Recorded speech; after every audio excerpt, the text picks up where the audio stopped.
This is the Toasted Sister podcast. I'm Andy Murphy.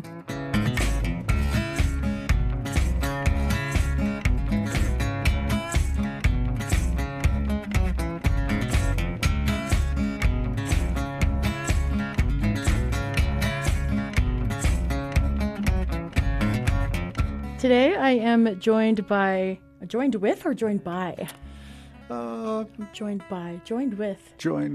Here in the studio with me. Here in the studio with me is Brett Maybee. Brett, can you introduce yourself? Brett Maybee ni Gaënö on the waka ni a Gaënö haikwa. My name's Brett Maybee. I'm from the Seneca Nation. I am Turtle Clan. Kind of depends on who you ask, but that's a discussion for another day. As far as identity politics and the decolonization of identity goes and whatnot. I live on the Allegheny territory of the Seneca Nation, raising a family in a traditional sense. My kids are also half Hawaiian. I do radio, I do music, I love food, I love it all, Andy.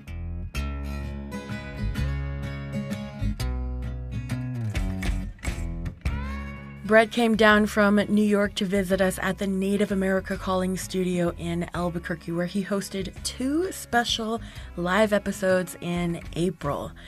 Brett is the fill-in host for our radio show, and he runs his own music show called Gaënö. So on this 77th episode of Toasted Sister, Brett and I will talk about his traditional Seneca food and then head straight into music and talk about his ongoing radio work to promote Native talent and intelligence. But one thing before we get started, if you like this podcast, please consider supporting on Patreon or by telling all your friends about this show. Okay? Let's get started.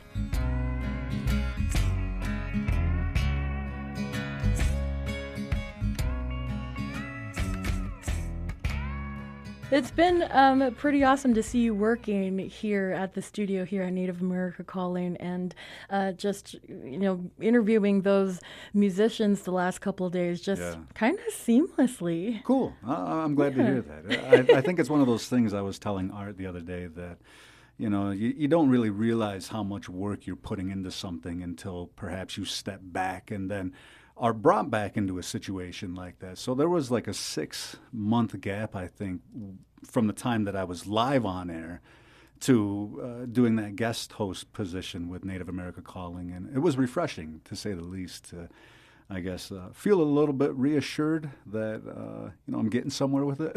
Yeah. So it's great to hear you say that anyway. I don't want to digress too much. Yeah, no, that's fine. And you might notice my voice is a little bit scratchy. That's because we've been, we've had a whole week of music here. It's currently Gathering of Nations Week here in Albuquerque, and this is a couple of days, Thursday, Friday, Saturday, the last of April, when the Native population in Albuquerque pretty much triples because everybody's here for the big Gathering of Nations powwow. So that's happening. The Deftones just so happened to show up at this time. So I was at their concert on Thursday night and was right up there in the front and lost my voice and almost broke my neck. But but I'm getting my voice back. But it was such an awesome experience. Well worth the almost broken neck. Yeah, well worth that, and not having a normal voice for a couple of days. It's Saturday right now, so yeah. Who needs a voice on a Saturday? And we're going to an event later today. Snotty Nose Res Kids and Travis Thompson and all kinds of awesome Native musicians here in Albuquerque. But Brett, I wanted to take advantage of your time here and bring you into the studio just to chit-chat a little bit about food. You're from all the way on the East Coast, and I don't really have very many East Coast voices on Toasted Sister. So I wanted to just ask you first, like, what is the food fare like up there in your area? I imagine there's lots of corn, because every time I hear about that area, there's just white corn and Haudenosaunee corn. Tell me about it. So are we talking specifically like traditional foods, or are we talking about like Western New York food? Because those are two very, very different things.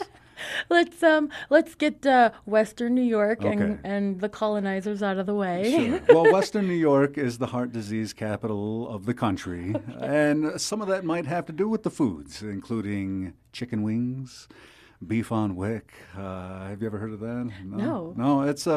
It's like a slow cooked beef. What makes it the weck is the kemawek. It's weck, kemawek rolls. It's like a seed and salted roll. Okay. But it's a regional favorite. You don't really see it anywhere else. So a lot of fried foods, needless to say.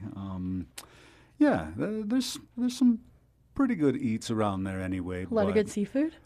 Not really. So my wife is Hawaiian, and she's really like hesitant to eat any seafood that's that far inland. You know what I mean? We have fish fries, and again, more with the fried food. We have a lot of fried foods out there. I wouldn't say seafood, but we do get sushi and things like that. We have to travel for it. I don't have it on the res in town. Yeah. Just it's ubiquitous now. Yeah. Seafood is ubiquitous, and I kind of hesitated to take you over to the Irish pub the other day. Yeah. The whole staff went over there, and I got the fish and chips. That's one of my favorite things. But there's always complaints where people living on the coast are like, no, never ever gonna touch any kind of seafood in New Mexico. I mean, yeah, people can get really picky about that, and I was like, oh my gosh, what is he gonna say when he sees the fish and chips on the menu? Yeah, I think you can kind of get frozen fish anywhere and things like that. Yeah. But I didn't have fish anyway. Yeah. Right. I had the pot pie, which was filling enough that I didn't eat anything else yesterday. Yeah. Nice. I usually have to like snack at like 9 o'clock at night, which is a bad habit. Yeah. But last night, absolutely not. I was just so full. I mean, that serving was so huge, and I will say, since this is a food discussion, that there are a lot of great eats out here. I'm looking at Albuquerque as kind of a food destination now, and when we plan our trips, food is at the center of the experience. And you and I were talking about that. Why go someplace else and go to Taco Bell or whatever, you know what I mean? So, no, you've showed me some great places. Art has showed me some great places. Nola as well. And then I got introduced to another diner this morning, which that was pretty filling as well. Yeah. No, the Southwest is pretty great. I mean, a lot of people, I think, are maybe moving away from like enchiladas. Oh, there's just enchiladas and green chili and cheese here, but there's actually just a lot of different variety of Mexican food. There's that, near to our heart, northern New Mexican food. I've learned to love it over time. I used to hate it as a child, but now, I love it. I love those classic enchilada flavors and red and green or Christmas.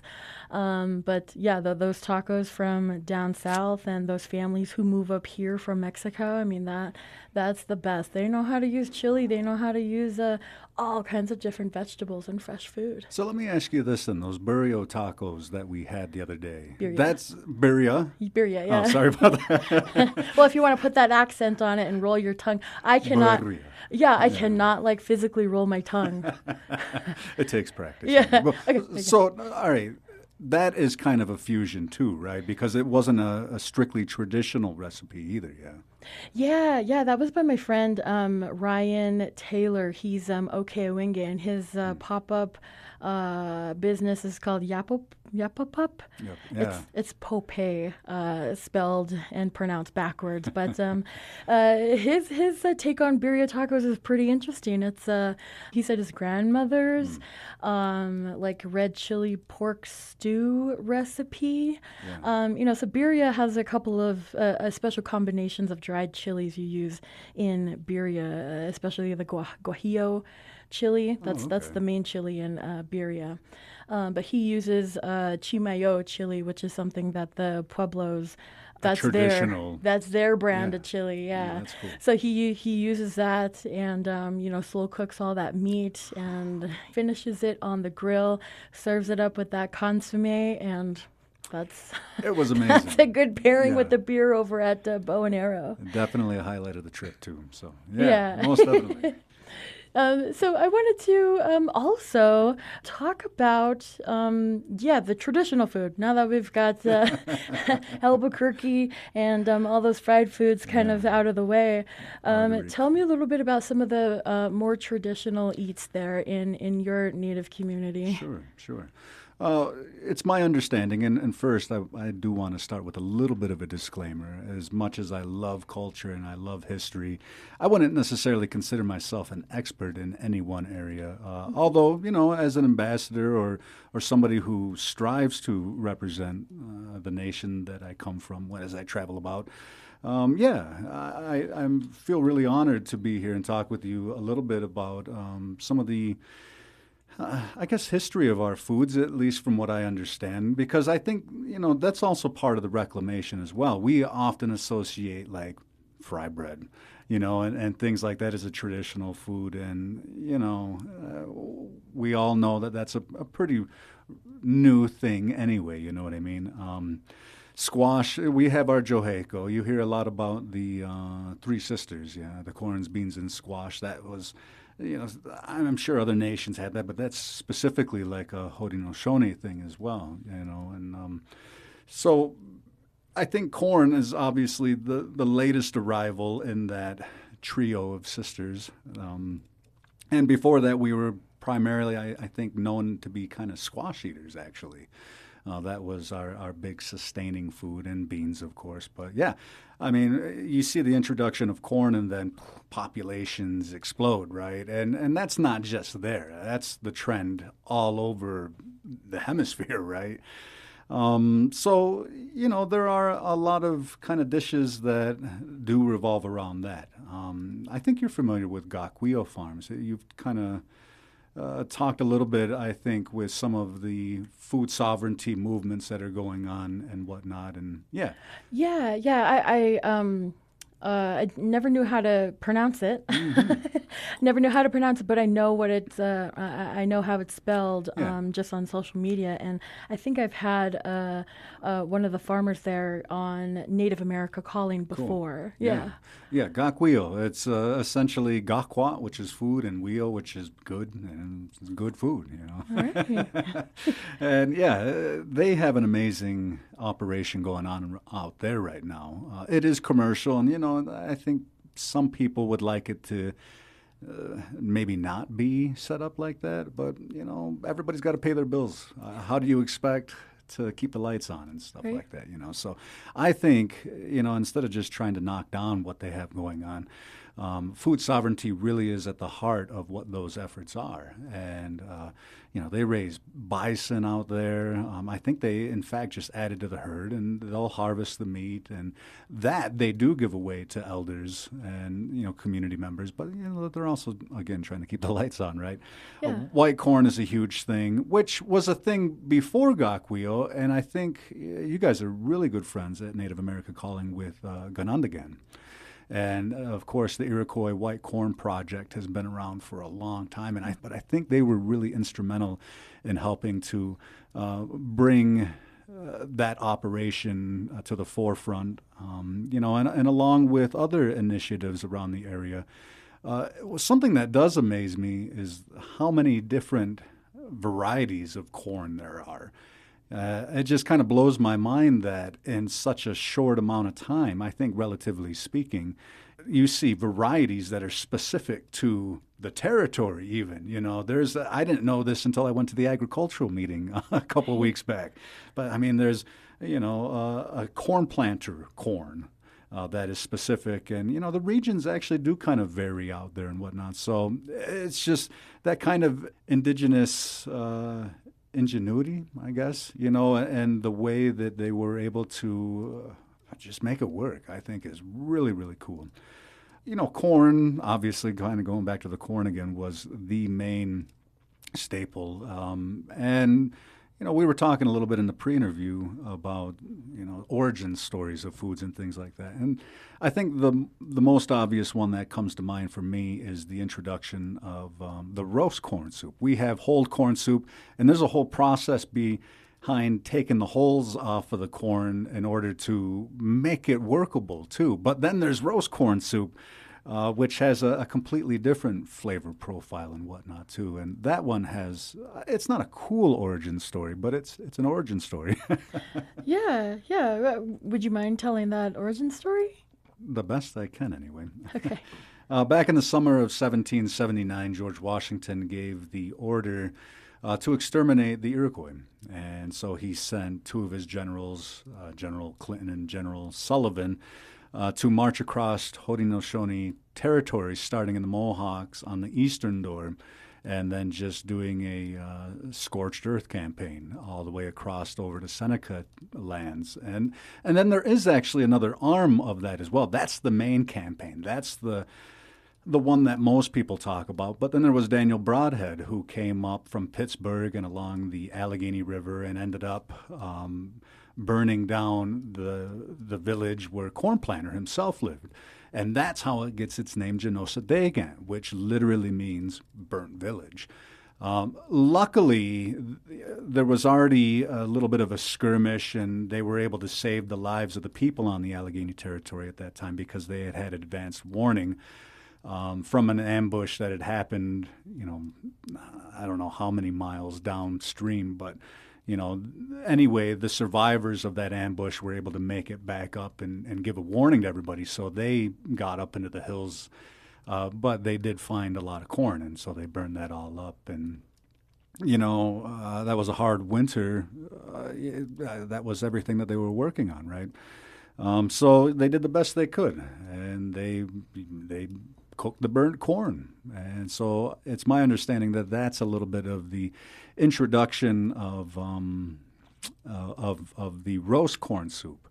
And there are a lot of interesting insights because, of course, they were documenting everything as they were, doing this. They were actually collecting seeds and things like that too, which is another bizarre way which we've reclaimed some of the indigenous fruits and things like that.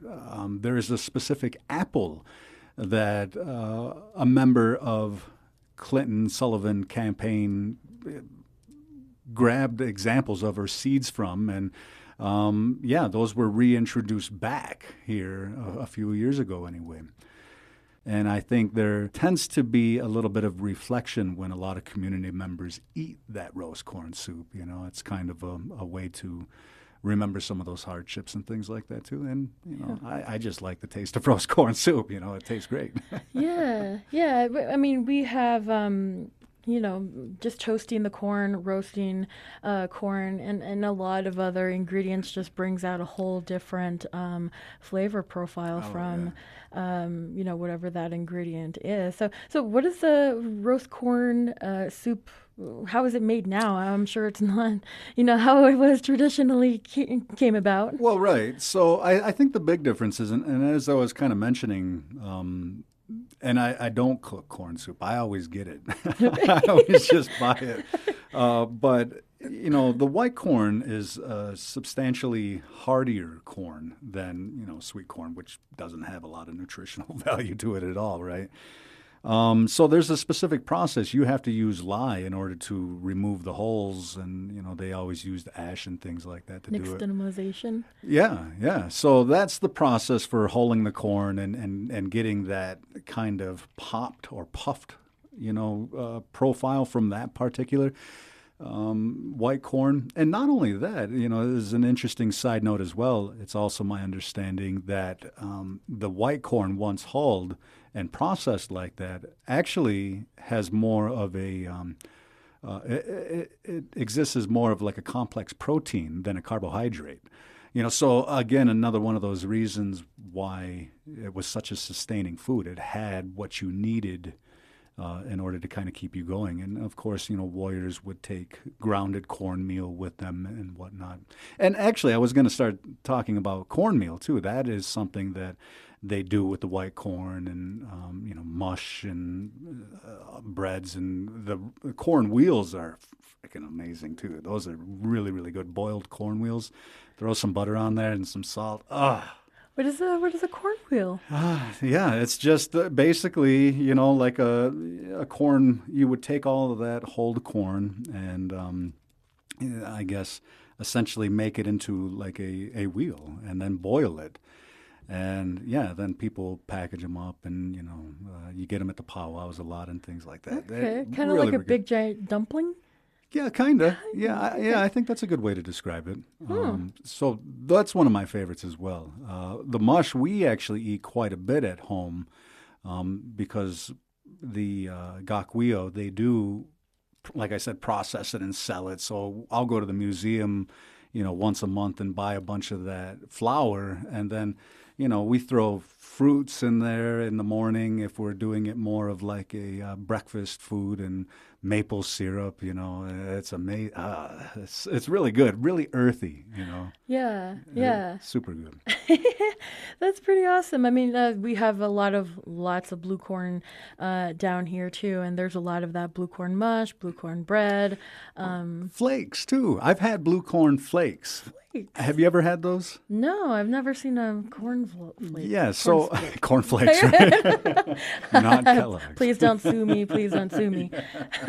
No, I spent a few years out in Salt Lake and I met all sorts of people, but there was this guy that I knew that was gifted like a whole box full of these like really thin corn sheets.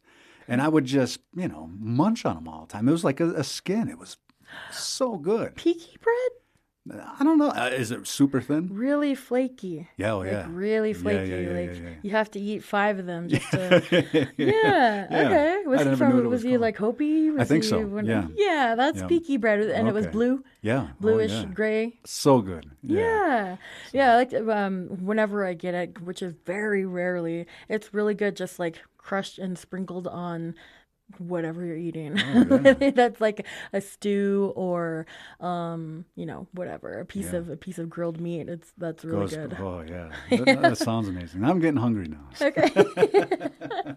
um, so you're really close to your culture and your language, and there was something that you said that was kind of interesting about how food and music kind of goes together, or Yeah. Really an interesting peek back into, for us, I guess a distant past. 1600s is pretty distant when you're talking about indigenous history and things like that, the recorded word. And obviously the Jesuits had a lot of slant on what they were putting, especially when it came to like spiritual matters. But there were a lot of practical things that can be gleaned from those writings as well. And so for a long time, I'm always fascinated with the origins of things. Like, how did they figure out how to make this like water drum? And we know now, and obviously traditionalists have always kind of known that there's a connection between music and food, the socials. Even like in the Northwest with the potlatch and things like that, right? So food has always been at the center, I think, of all the traditions. But one of the insights that I thought was really interesting, so in this Jesuit account, they're describing the social dances. And, first I was amazed because when they're describing the manner in which the women dance, it's the same exact like way. They barely lift their feet. It's more of like a shuffle as they go around and move in a counterclockwise circle like that. And they describe that. They describe the women not lifting their feet up as they go around, and the old men dance, or the old men singing. And when they're describing what the singer was using, he said that he had an earthen pot strung with leather around it. So those earthen pots, are the food pots and everything like that. Probably a smaller dish, obviously, holding in your hand and whatnot. But, and I don't think it offers any insight into the origins, but again, just those fascinating kind of insights into their life at that time, and so there's a real practical origin of these drums, right? It's not, as far as I can tell anyway, this origin kind of came around. It's like, well, practically speaking, they had to cover the food somehow, right? So they would have strung leather around it. There was no saran wrap. I don't know if you knew that. There was no saran wrap back in the 1600s. So, I mean, and the heat of the food, the stew or whatever, would make that leather, I think, stretch, right? Yeah, exactly. So, then it would be something as simple as, let's say an acorn falls off a tree and lands on that, and you get a bing. Now all of a sudden, the food's talking to you or whatever. You know what I mean? There's a little bit more of a relationship between the food and, I think anyway, the origins of the songs, and to me it's unmistakable to see the connections between the food and the singing, and so again, not necessarily an origin, but insight anyway. Yeah. Yeah. So that leads into music. Yeah. We just spent a couple of days listening to music and focusing on native music, but that's your thing. Right. Like every day, native music is your thing. Yeah. Talk about Gaënö. Talk about what you do. Sure. Yeah. Well, how long do we have? So, Gaënö, I actually am first and foremost a musician. Radio broadcasting came a little bit out of necessity. Basically for musicians back home, that avenue is, playing in a bar band, which, it's good for a few extra bucks. I've done it a lot. I got a little bit frustrated with that and have been trying to figure out how to, I guess, make it work without having to just get up and relocate like the stereotypes go, I don't know how many friends that I've had that get up and go to LA or get up and go to New York. And, I didn't want to do that. I hate to say it's been a little bit of a test to see if I can, but it kind of has been too. So anyway, back in 2015, I recorded an album, 6-song EP, Bones of the Ghost, which is more or less like a coming-of-age story for me. It starts off on this really superficial note.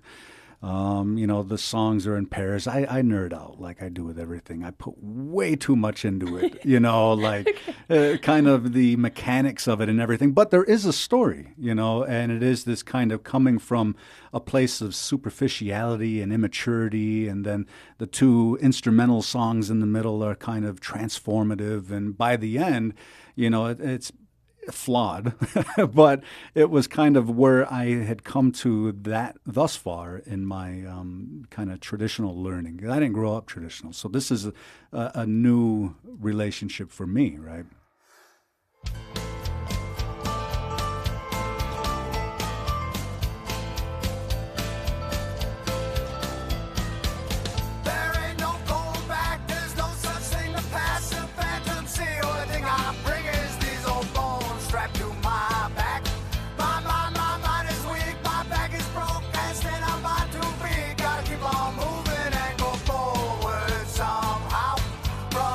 Past and now they're shaking.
So the old programs and operations manager of WGWE had me on for that on Gaënö. Actually, he interviewed me for it, and I must have did well with it, because afterward he's like, "Hey, you want a job?"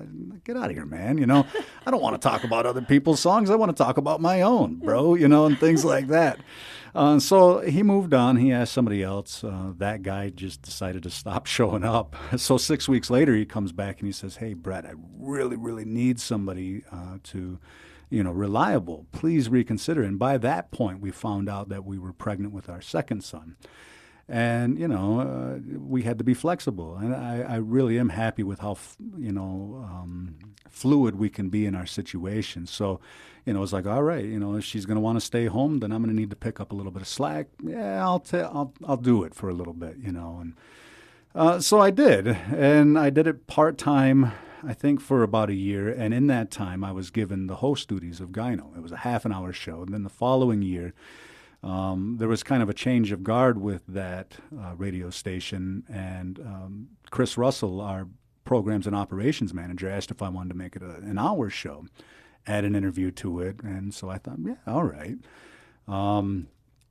So that's when Gaënö kind of more or less took on more of the form that I think listeners are familiar with now. But there was an obstacle when I started doing that, and I felt like there aren't any really good resources by which to find native music out there. There's this kind of catch-22, and I still believe it's pretty much the case, unless you live in like Albuquerque or Phoenix or some of the big cities like that, right? That you have to know what you're looking for in order to find it. There is that little representation out there. So, in order to help facilitate the interviews and getting to know the scene and everything like that, I basically started a directory. And that, my friend, is how I got way in over my head and completely immersed, and building some of these extensions on Gaënö and stuff like that too. But yeah, Gaënö, anyway, has been absolutely amazing. I've been massaging it out for a number of years, and then actually working with Nola and Bob with NV1 and on getting its syndication ready. Ironically enough, I don't want to blab too much about it, but we were getting ready to rock and roll in, I think, about November 2019. December 2019, the earthquake happens up in Anchorage and knocks out the studio. Oh, yeah. Remember that? Yeah, I remember that. Yeah. So I'm like, I'm probably not going to bug them. We couldn't bug them for Post-its. No. So, come February of 2020, we were getting ready to, resume. They were getting their operations back in line and everything like that. A month goes by, or a couple weeks go by. Pandemic hits. COVID. So I'm like, we're probably not going to talk about that too much now either. So then long story short, about December 2020, January 2021, Bob's like, "Hey, you're up to bat. We'll tell you what we need and everything like that, and we'll get it ready for syndication." So it's been amazing. It's been an incredible journey getting to know what's out there, and it's really helped me to, I guess, dare to imagine. And I think we are really, really fortunate with the timing on things and stuff like that right now too. All hats off. I give all my respect to people who have been slaving away in this indigenous music industry for a long time without any of that recognition in the mainstream and things like that. And I really feel like I'm standing on their shoulders now, and I have some really great support to help build on too. Gaënö is a lot of fun. Check your local listings. Yeah. And how many bands do you have on that directory? Oh, so yeah, all right. So okay, yeah. I start the directory because there's no way to really tell who's out there. And so I'm about 800 musicians and bands in. Yeah. Not all of them play anymore. And it's not even close to up up to date. I haven't been able to do anything with that side of the website in, I don't know, 2-3 years now. So anybody that I've had on Gaënö for that time is probably not on there either, you know. Yeah. But yeah, there's something like 800 musicians on the Native Artist Directory. And it's simple. Really, at its core, it's just a way to go and search. You can search by genre. So you type in blues, it'll bring up all the blues artists. You type in Dene, it'll bring in all the Navajo artists, you know, or so, or you can obviously search by name too. So I tried to make it a really kind of concise place, and it's simple. It tells you name, nation, you know, if they have a record label, and a link to their site. But then a friend of mine pointed out, he's like, he's a little bit more knowledgeable with SEO and all of the kind of, you know, how websites garner traffic and all of that, the logistics of all that.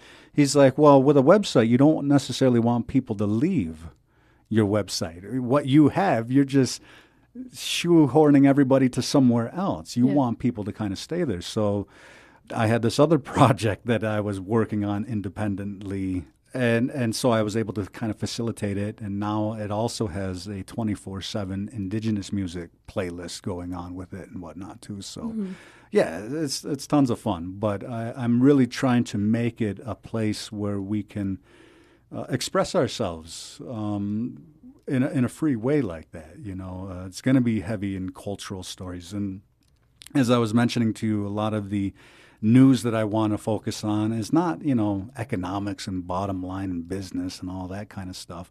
I want it to be agricultural news, you know, which it presents some challenges if I'm trying to make this into something national. Obviously, you're in a completely different climate and growing atmosphere than we are up there. But, you know, if I'm starting it with the local community in mind, and there will always be that element, that's the kind of news that I want it to have, because it is so integral to all of our beliefs. Again, that connection with the land and growing your food, and you know, the stories that are born from those relationships, the traditions that are born from those relationships, you know.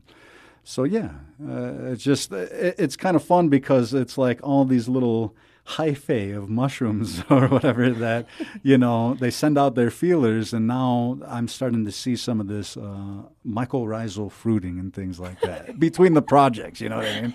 So Is that mushroom language coming out? Yeah. Well, before I ask you about mushrooms, before we lose another 3 hours talking about mushrooms, I wanted to ask you about Native music. Yeah. Native music, you know, just like Native food, people are always asking me, what is Native American food? Right. What are some of these recipes? And, you know, on one side, it's like you just mentioned the written word, and other people taking these historical accounts, which only started like a couple decades or a couple of centuries ago. Yeah.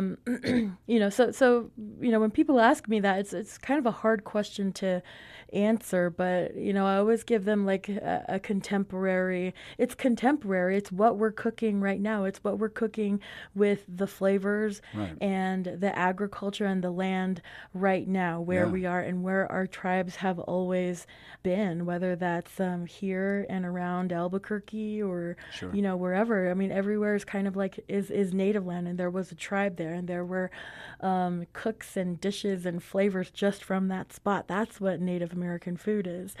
What is Native music? Right. No, that's a loaded question too. Well, and I think it is worth talking about because, you know, systemically, the United States especially still wants Native music to be tourist music.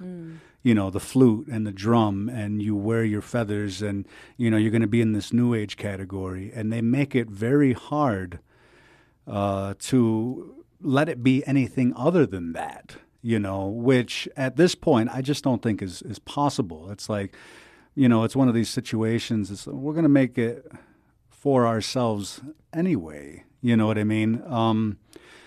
So, you know, I think it is as diverse and as complex as what you're talking about with food, you know, and it's very much the same kind of thing. Yeah, there will be, you're going to see your blues, you're going to see your rock, you're going to see your pop, you're going to see, your hip hop. But there are all these local flavors that are thrown into it too, right? That spice it up or make it a little bit more savory or something kind of specific that lets you know. Sometimes it is the flute, right? But a lot of times, most of the time, I think it's kind of the content of the music, right? And, I don't want to box my statement into a corner with that either. I'm not saying that you have to have a message about saving the earth and things like that in order to be considered Native American music. At its core, Native American music is any music that's being made by indigenous people, right? But, what is cool right now is that there's less of an expectation to leave that part of your identity behind if you want to pursue that. Take, for example, like Robbie Robertson, right? He starts with Bob Dylan in the 60s, and when you hear him talk, I think it's on Rumble, he says, you didn't talk about being Native. That wasn't something that you wanted to really highlight too much. Because you're going to set yourself up. Look what happened to Buffy St. Marie. She opens up about real issues and things like that, and Lyndon Johnson and all of those guys try to have her blackballed. It even happened to Johnny Cash. He writes an album about songs dealing with Native America.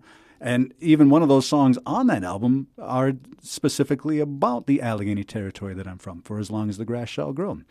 Mm-hmm. And that's how he becomes the man in black. He says, I'm going to wear black until indigenous people get justice. And I think he wore black up until he died. So, and now I wear black. Right. So, that's a really hard question to answer, but I think if there is one thing that I'm really trying to emphasize right now is that there is this kind of danger of homogenizing everything, right? Just like when we talk about dream catchers and things like that. Dream catcher is not Native American. That belongs to a nation. I think Anishinaabe, or, I could be wrong about that. But, the Cree round dance is not Native American. That is specific to them, and so on and so forth, right? So there is that danger, but we also have this shared experience of colonialism. So there is this identity that we share with each other now. So long story short, what I have been trying to emphasize is that we don't, to say that we work in the world of Native American music, as far as music goes, I think it's a little bit limiting. It's taking something complex and multidimensional and flattening it onto a piece of paper or whatever, And I get genuinely excited to take that a step further and say, yeah, it's wrong to say that I work in the world of Native American music, but I'm excited to work in like the multiverse of Native American music. Each nation has their own specific universe that they occupy, right? Their own concepts of space and time. And that's what I get excited about, that, this nation has these spirits and these relationships here, and we have our own. And, it's a way to respect the individual nation identity, right, while still, I think, connecting us all together. And if you ask me, I think there's a lot more potential here than in something like Marvel. You know what I mean? Like, if we can, Marvel's cool, don't get me wrong. The Marvel verse is awesome. But I get excited thinking about all of the multiverse stories that can be told from an indigenous perspective and whatnot, So I don't know if I answered your question today. I think that I think you did. I think there's an answer in there somewhere. It's it has like a life of its own. Yeah. Like every artist has a life of their own and different experiences, but the Native experience is always going to be so much more different than anybody else's experience, and you feel just an automatic kind of connection to that kind of music, just like you feel a connection to that kind of food. Well, Because there's kind of like that you automatically feel like a fan of it because it's native. I mean, yeah, we all kind of have those connections, like we're sure. all automatically cousins. Well, but that's the thing too, right? That's why, I've even heard blowback or pushback from people at home, like, well, I'm working on this, like I was mentioning that Full Moon Radio Turtle Islands tune thing, right? And wanting to partner up with the schools and whatnot. And one of the retorts is, well, why does it get to be all native? Well, a radio station gets to be whatever you make it, and why does it get to be all native? Well, it's not. I'm not calling it a Native American genre per se, you know what I mean? But if you were to give country music another name, what would you give it? What would it be known by? If you were to give Christian music another name, what would it be known by, right? And you could say the same thing about pop music because it's primarily dominated by non-indigenous white people, right? And I don't try to use those terms in kind of a derogatory thing, but people have to understand we're not the ones that started classifying things like this. You know what I mean? So what it really boils down to is I have a responsibility to make this pathway for my kids and their generation. So if they see indigenous artists out there and they see that people are making music, then maybe they'll see that they have a chance at doing that too. We didn't have that growing up. By and large, there has always been a few, but that hasn't ever really been a thing. So, I get to have this responsibility of making sure that, we see ourselves represented. I have the responsibility of making sure that gap is being bridged because, at this point, the myth has always been that native music isn't good enough to be in the mainstream. And that's complete BS. What I've learned is that it is absolutely, modernly speaking, what's being released right now. If they get the funding to produce a good record, it's going to sound as good as anything out there, and that's what I really try to highlight, like going back to Gaënö, are those who do that work, those who understand industry standards and take the business side of it seriously. I'm not looking for people, who are just going to record it on a home 4-track, which is, I'm not knocking that either. But then there's the business side that, there are industry standards and things like that you're trying to get across as well, right? Right. So, that's a lot of the mechanics of thought into why I'm doing what I'm doing. And, a good example of, I guess, using Marvel again as an example, I grew up with Peter Parker. We grew up with Peter Parker. He's the Spider-Man that I like, but my boys get excited to see Miles Morales because he looks like them a little bit more. He can identify with them. You know what I mean? All growing up, we didn't have those heroes in our own. We were always being cast as the Jafars or the Kokums, or, the bad guy. Bad Indian number 3. Yeah, exactly. Mm-hmm. You know what I mean? So now that we're seeing ourselves as the heroes in our own story and everything like that, music is the exact same way. You know what I mean? And so, yeah, it's tons of fun. I'm not sure if there's an answer in that. I don't even think I had a question for that one. But that's how you can tell. You just love what you do. And I love like the energy coming across here. You mentioned something about space, time, and then there's a radio involved and a turtle shell. Yeah. Talk about that a little bit. What are your dreams for the future of all of this? The Reader's Digest version, right? Please. She's like, please. So, the good thing is I've already touched on all the various aspects of what that radio is going to be, right? Mm-hmm. There's the directory portion of it. There's the music player, the library of music that's going to be played. And then tying it in with the agricultural news. So I've already kind of touched on a lot of that, but, to kind of dig in a little bit with what you were talking about with the name and this kind of concept of space-time. Reader's Digest version, I found myself kind of repeating some logic that has been passed down to us. It was from a traditional elder, and I love her to death. But, we are all trying to undo these bonds of colonialism and things like that, right? And, there's this misconception that we have to pick or choose, between being a traditionally minded person or a modern person. And I think the danger of that is, I think there's the data to back this up too, that when faced with that choice, 9 times out of 10 now, people choose in favor of the modern world because it's what's relevant, and they're seeing less and less space because our traditions are being treated more and more like religion or a church or something that you put on and take off, So, if church is being less relevant among people in this country, then it goes to say that people who think about traditionalism in that manner are also going to see it as less relevant. Therefore, they're going to, what's the purpose of me learning Seneca if I have to go to college and get a career and do this, right? And so, and having this discussion with an elder about, doing school for our boys and whatnot, she said, you have to think about what it is you want your kids to be someday. Do you want them to be cultural, or do you want them to do this? And I basically verbatim said that to my son. I said, I was really proud of myself too. I was like, don't answer me now. Think about it for a little bit and then come back to me with your answer. And he's 8.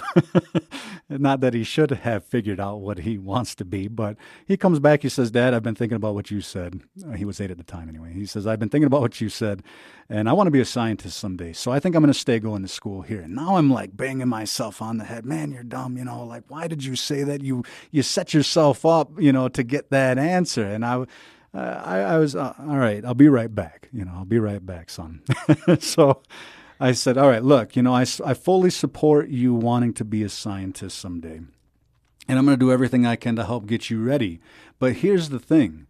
I don't want you to feel like you have to pick or choose. In fact, I want you to bring the language. I want you to bring the traditional manner of thinking and the teachings with you as you go to university and learn how to become a scientist. I said, because, Seneca's a very hard language. It's up there with like Arabic and like Japanese. It's a level 4. So it's tough. And, so basically what I told him, I says, if you can learn this, you can learn any language. And any of those sciences have their own language associated. Biology is its own language. Chemistry is its own language, yada, yada, yada, so on and so forth. Those are all individual languages. So you learn this language, you'll be able to learn those languages too, or Hawaiian, I said, but you're going to utilize the teachings by which to establish a relationship with these forces, because any scientific innovation is an observation from the natural world. And that's when I started to kind of get really kind of frustrated that we don't see ourselves as scientists, because now going back to this conversation about corn, that was intentionally bred. That wasn't an accident. That's scientific thought. Making dwellings in the side of a frickin' cliff, that takes scientific innovation. Or making an igloo, that's scientific innovation. Or the ability to breed different varieties of corn, scientific innovation. Our work with dreams and the understanding of the subconscious and psychology, that's science. The Hawaiians being able to get all across the Pacific just using the stars and no instruments by which to do it, that is science. The Mayan calendar, science. Boom, boom. There are all these examples. And now it's like, I don't want there to be a gap. I want them to see themselves as traditionally based scientists. Imagine what our youth can discover in the world of science because they're bringing their thoughts and their original words with them. There are so many things that I'm convinced we haven't unlocked because of the limitations of our worldview with English and the limitations of the English language. So that is what I really got passionate about. And again, with this idea of what I get to do, well, I get to have this, conversation with my boys in order to prepare them and everything, right? I'm kicking around this radio idea. And I'm thinking, yeah, full moon radio, because I'm going to use the moon cycles as a relevant way of tracking time and things like that. And so I'm starting to put it online and everything. Then I'm like, well, geez, I don't want everybody to think that it's, crystals and Wicca and all that full moon kind of stuff that we typically now associate with the New Age, right? So I was like, if somebody's going to go on the internet and search for, there has to be some kind of Native American reference to it. So like Turtle Island tunes. I was like, well, I still like the full moon stuff, though, too. And then it kind of, it clicked. It was like, well, why not have both? It's a long name, but who cares, right? I'm not doing it to make a buck. This is an art project for me.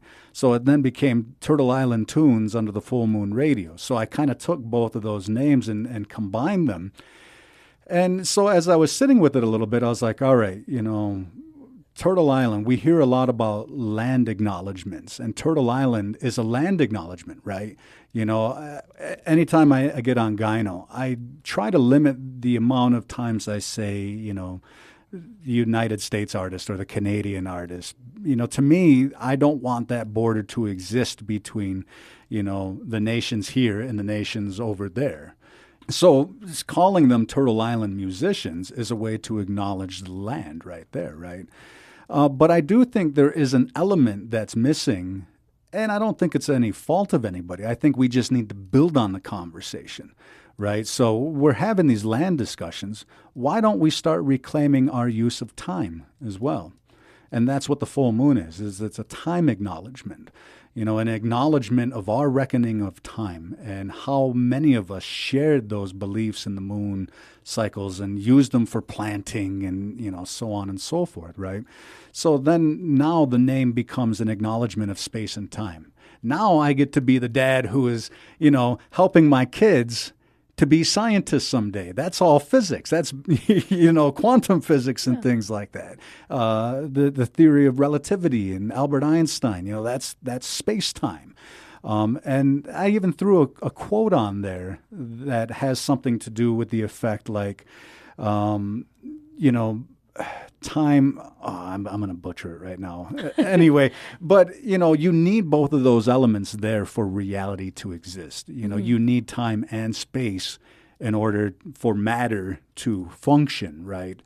And so, I've been really nerding out with that. And that's ultimately what led to this idea of, working in the indigenous multiverse. And I know I'm not the first one to say that or anything. I'm not claiming, proprietary rights or anything on that. But I get excited thinking, it's like a big bang, right? Now we have so much more that we can talk about in respectful ways, in scientific ways, in intelligent ways, that don't seem backwards and outdated, because that's the colonizer method. That's what they beat into us. You guys are backwards. You guys are dumb. And what bothers me the most is while they were telling us that, they were going through and they were mining all of this information from us because they knew damn well how much wealth is in those words. So then it becomes even more sinister when you realize, all right, they're telling us this is all BS, but they're getting all of these scientific innovations off of our work. That makes me mad. Mm-hmm. And that's part of that reclamation too. It's reclaiming who we are as complete individuals, not just one-dimensional feathers and paint, John Wayne kind of stuff. You know what I mean? So, yeah, that's what I see. I see it as this platform by which we can collaborate in unique ways and have artistic conversations, have scientific conversations. I love sitting with elders from my territory who have spent time down here, who have married people from the Navajo Nation, and hearing some of the metaphysical understandings and the teachings there is, it's amazing. It's so cool. And I think we need to have more of those conversations, right? So I see it as a way to help, facilitate the integration of, our music into the mainstream. I hope programs and operations managers check it out and they're like, wow, Jaylee Wolf, that's hot. That belongs on a hot AC station. Or, why aren't we talking more about Mickey Free and him hanging out with Prince and stuff like that? You know what I mean?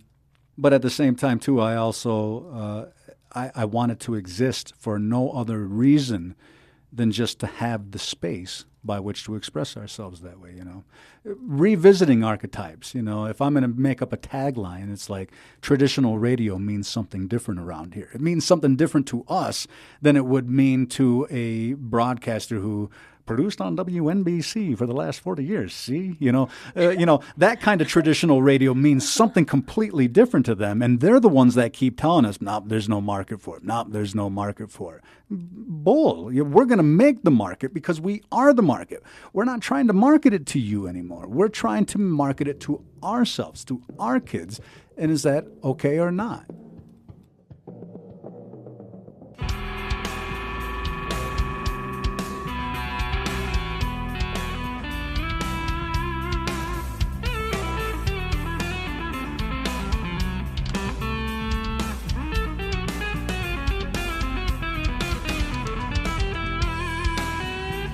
That was Brett Maybee from the Seneca Nation.